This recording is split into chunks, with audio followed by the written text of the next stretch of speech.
Chapter 12. Harsh Treatments.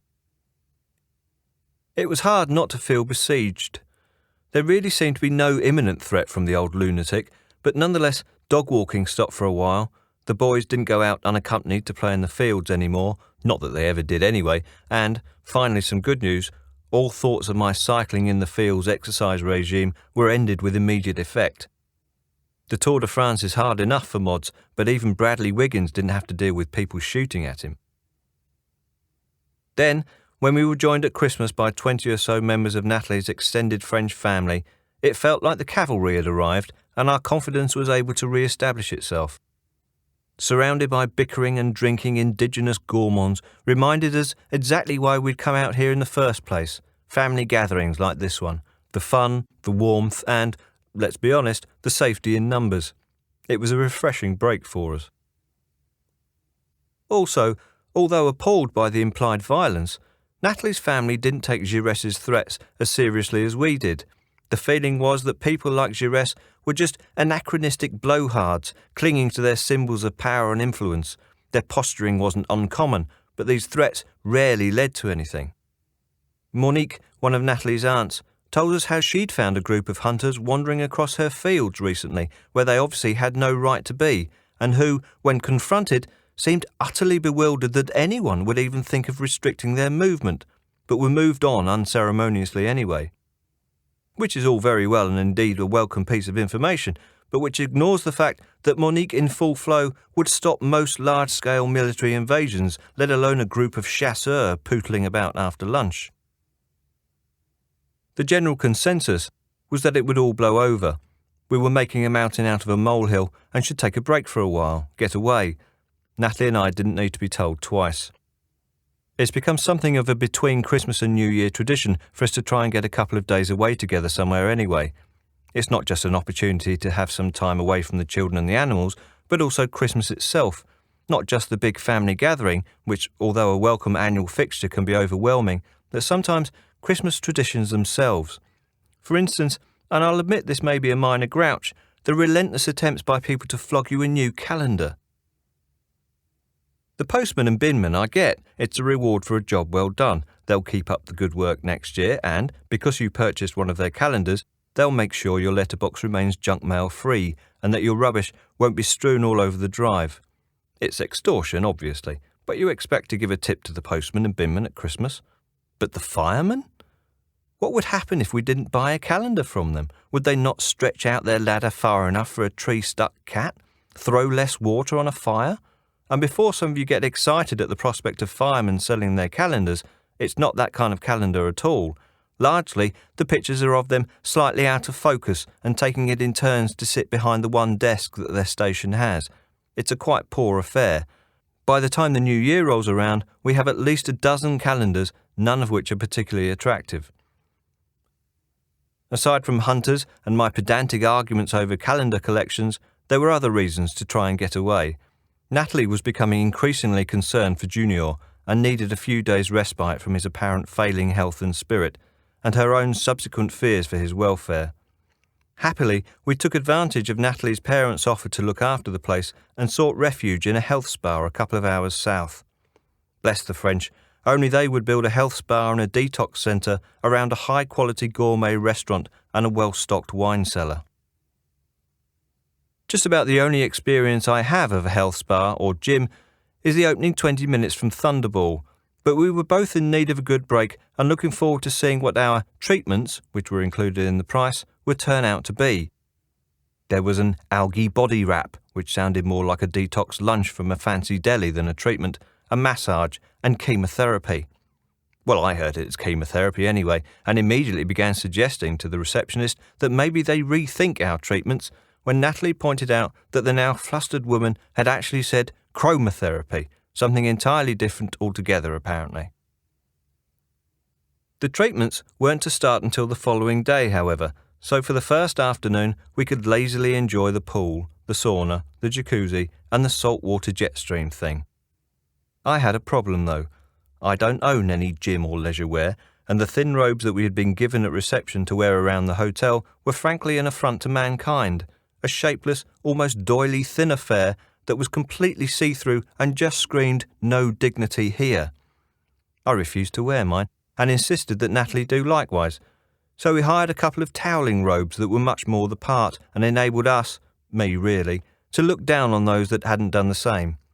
To be perfectly honest, I was still prickly from having to buy a pair of trunks. I had assumed that swim shorts would be banned for rather spurious hygiene reasons, as they are certainly in most municipal pools in France, and so on Christmas Eve I'd flown around the shops looking for a pair of legal trunks. €29 I'd had to pay for a pair of budgie smugglers, 29 bloody euros, and yet I seemed to be the only one in the place not wearing shorts. I felt robbed, semi-naked and self-conscious, and for a time also reluctant to let go of my toweling robe. Natalie had no such qualms, and was immediately in the pool and relaxing while I smarted at the poolside. Relaxation really isn't my thing.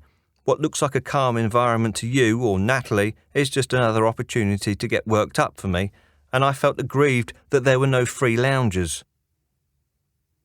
Eventually, I had no choice but to get in the pool as well, as my brooding poolside presence with my robe done up tightly to my neck was actually beginning to look a bit menacing, and I was getting some worried looks, clearly upsetting the relaxation vibe.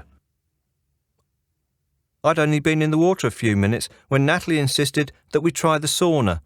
I quite like saunas, though I'm not at all sure what they're supposed to do. They always seem to descend into some kind of unspoken competition to see how long you can stay in. Frankly, I'd had enough after a couple of minutes, but seeing as no one else was budging, I stayed in until, through the tiny window in the door, I spotted that one of the jacuzzis was completely empty, and I made a dash for it. It was wonderful.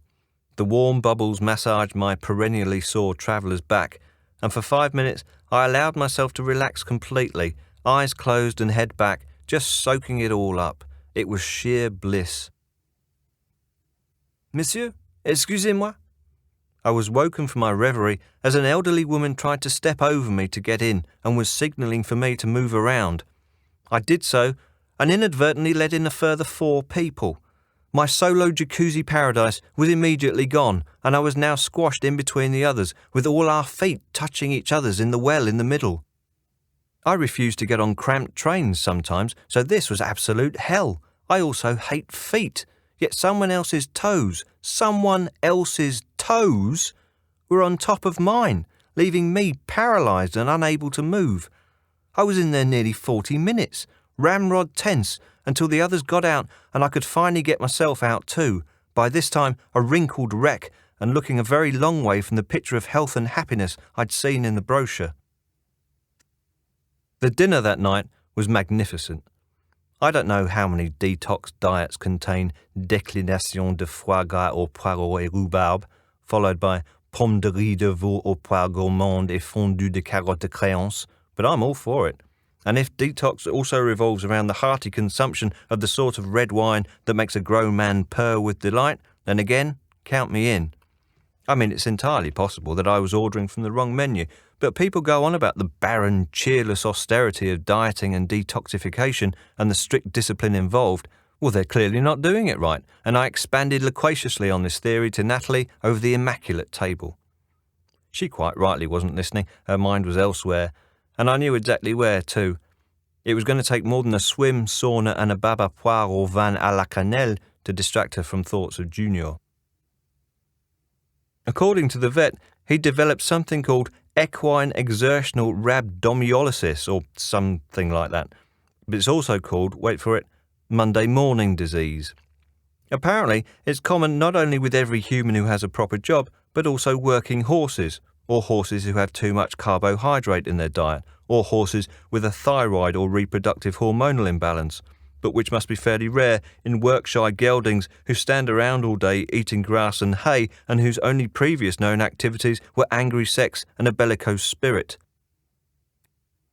He'd become a shadow of his former self and even, and this shows how unwell he was, seeking my company when I was in the paddock, nudging me and apparently looking for support. I'm no Dr. Dolittle, but the temptation to lean in close and tell him that this was penance for being an utter shit for most of his adult life was a strong one, but I was actually feeling quite sorry for him. He'd been put on a course of medication which hopefully would bring him physically back to his prime, but the mental scars from his usurpation by Ultime were going to take longer to heal. She had become almost wild in defending the goats, which meant that it actually had become unsafe to enter the paddock at times, as she would come charging towards you, snorting her anger like some grudge-bearing rugby player. The farrier had paid his regular visit and had said that this behaviour isn't uncommon among fillies at all, far from it. "They turn," he said wistfully, looking into the distance. "You give them everything you have, and then bang, they want more." Clearly no longer talking about female horses, we just left him to get on with things. "We'll just have to see what happens," Natalie had said when we were out of earshot of the farrier. "But we can always send her back if she gets out of hand." "Really?" I asked, incredulous. "But I thought we'd rescued her from an abattoir." Natalie looked at me like I was insane. "No. Do you ever listen? We're like a foster home for her. We don't own her. She can go back at any time if she gets too much for us." "Right. So who did we get from an abattoir then?" She'd already gone, which was probably just as well, as I'm pretty sure that abattoir has been used as an excuse for taking on at least one other stray. We talked about Junior and everything else over the meal, the chance to get away, giving us the opportunity and the distance to do so, and then had an early night in preparation for our treatments the next day, and also to sleep off my detox indigestion. Natalie had rather nervously ventured the question of whether I'd actually be able to control myself during the massage, which will give you some idea of how little she thinks of me, but really, there was never a problem on that score. It seemed to be a house rule that whether you were having a blissful full-body massage, a full cleansing facial, or just bobbing about in a flotation tank, you would be subjected to Enya's greatest hits, whether you liked it or not. I say hits, but surely she's only ever done one song and just managed to cleverly rename it ever since. As a result, although physically relaxed, inside I was ready to punch walls as Sail Away kept reverberating around my head for the next 2 days like a metal ball banging around in a pinball machine. But the overall rest was magnificent. I don't de-stress well, if at all, but just 2 days in that detox-retox paradise was the tonic we both needed, giving us renewed energy to tackle home life again.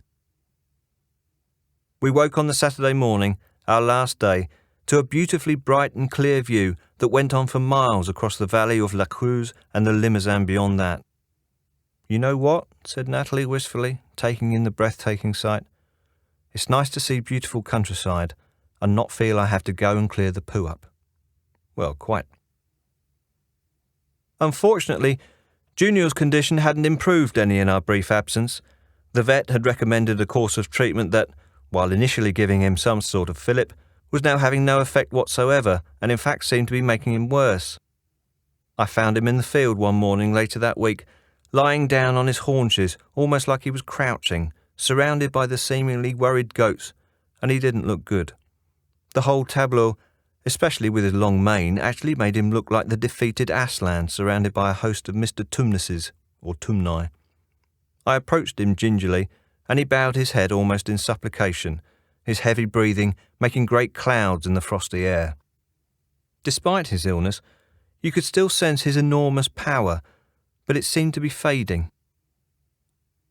Strangely enough, Ultime was also lying down not too far away, but then she immediately shot up, whinnied, and started prancing around like a dressage diva, clearly pleased with herself. Was she mocking him? Surely not, yet it definitely seemed like that, and Junior watched her coldly, but with resignation. "We need to get the vet out again, I think," I said to Natalie, though obviously she had already been on the case. Our usual vet, unfortunately, was taking a holiday for the new year in her native Belgium, and, not only that, she was planning to sell up her practice and move back there for good. She had moved here about the same time as us, and though very likeable she was, I think slightly mistrusted by a number of the locals, certainly the men, who possibly didn't think a woman should be prodding about at livestock. She also had a very sinister, mono-browed boyfriend who we hadn't actually seen for a few years, but who you knew was lurking in the surgery because of the pungent smell of his odious brand of cigarettes. So after 8 years, she was going back to Belgium, Obviously, the almost full-time job of being personal physician to our fluctuating menagerie was paying so well that she was planning to leave this rural backwater and head back to Brussels, where the only patients would be pampered, handbagged toy dogs carried by EU gravy trainers. I felt slightly let down by this, I admit, but these things happen. I used to work quite regularly in Mumbai, where my presence practically built the empire of a local off-licence owner, probably putting his children through college. But then I stopped going to India, and the man may be back now to knocking out homemade hooch for a couple of rupees. These things happen. With our vet not being around, it enabled us to get a guilt-free second opinion on Junior's plight, though Natalie was once again convinced that she had found the problem and that he was actually suffering from sand colic. In short, a horse chews down the grass so far that he takes in a mouthful of dirt each time, and with our soil being so sandy, Natalie reasoned he was probably full of the stuff. "Can't we just tip him up then?" I asked, hoping to save money on yet another vet house call. You know, like an egg timer. The new vet arrived after lunch and confidently beeped to drive her van through the gates and towards me, where I was tentatively holding the lead rope of a thankfully upright Junior. She stopped the van a few yards away, turned off the engine, and this colossus emerged from the vehicle.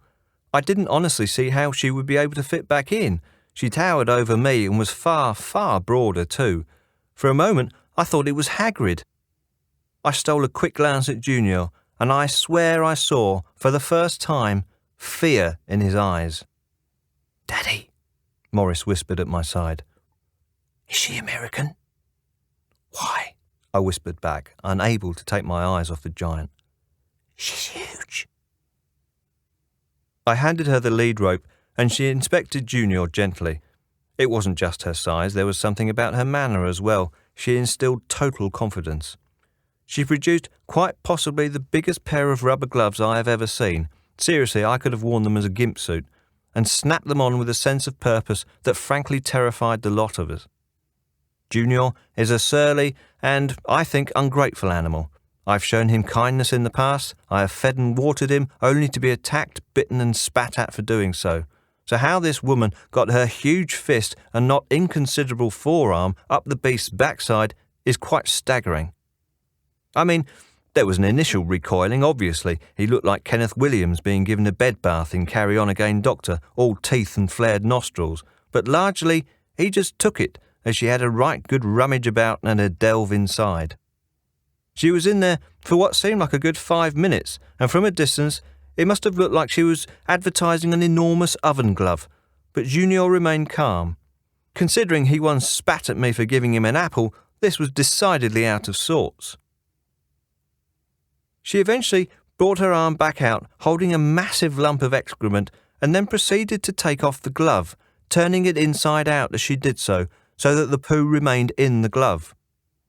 Morris and I were ready to vomit, to be honest, but Natalie was making encouraging remarks, as one poo recovery expert to another is wont to do, I guess. The vet then filled the glove with water and explained that as the mixture settled, you'd see a base of sand form, confirming, indeed, that it is sand colic. It was all very impressive, I have to say, but hanging the said glove on the crossbar of Morris's football goal was a bit much, though Morris eyed it gleefully. "Don't you dare," I shouted at him as he prepared to take a pot shot of the thing. "But it's like having a goalkeeper," he moaned, setting off all manner of Robert Greene jokes in my head, though feel free to insert the rubbish goalkeeper of your choice into this simile.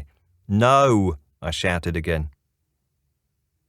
The vet carried on her work, taking blood samples and such, with Junior being as compliant as I've ever seen him, and Ultime giving off from her paddock, no doubt jealous of all the attention. The vet said she'd get the samples analysed and be back in a couple of days with some medicine for the colic too, and with that she got back into her improbable vehicle and was off. It was a brighter prognosis than we had dared hope for, so maybe the new year wasn't going to be as bleak as we had feared. We felt refreshed and energised, ready to tackle anything that was thrown at us.